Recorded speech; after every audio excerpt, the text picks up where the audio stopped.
Margaret and her brothers, Paul and David, shared a small house on top of a hill just outside the village.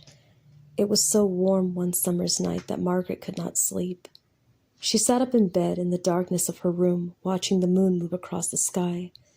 Suddenly, something caught her eye. She saw two small yellow-green lights moving through the woods near the graveyard at the bottom of the hill. They looked like the eyes of some animal, but she could not make out what kind of creature it was. Soon the creature left the woods and moved up the hill towards the house. For a few minutes, Margaret lost sight of it. Then she saw it coming across the lawn towards her window. It looked something like a man, and yet it didn't. Margaret was terrified. She wanted to run from her room, but the door was next to her window.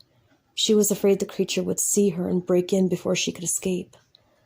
When the creature turned and moved in another direction, Margaret rushed to the door. But before she could open the door, it was back.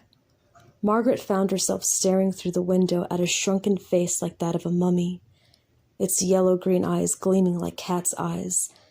She wanted to scream, but she was so frightened that she could not make a sound. The creature broke the window, unlocked the window, and crawled inside. Margaret tried to flee, but the creature caught her. It twisted its long, bony fingers into her hair, pulled back her head, and sank its teeth into her throat. Margaret screamed and fainted. When her brothers heard her piercing scream, they rushed to her room, but by the time they got the door unlocked, the creature had fled. Margaret lay on the floor bleeding and unconscious. While Paul tried to stop the bleeding, David chased the creature down the hill towards the churchyard, but he soon lost sight of it. The police thought it was the work of an escaped lunatic who believed he was a vampire. When Margaret recovered, her brothers wanted to move to a safer place where it would be harder to break in, but Margaret refused. The creature would never come back. She was sure of that.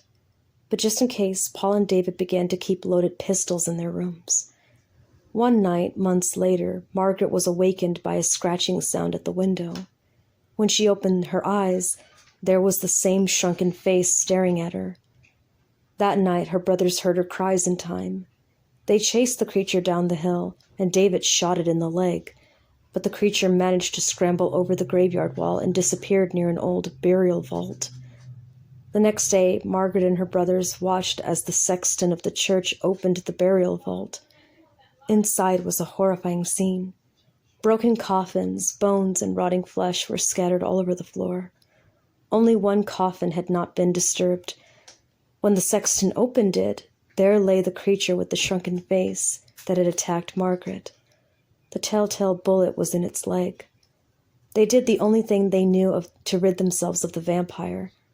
The sexton built a roaring blaze outside the vault and fed the shrunken body to the flames. They watched the body burn until nothing remained but ashes.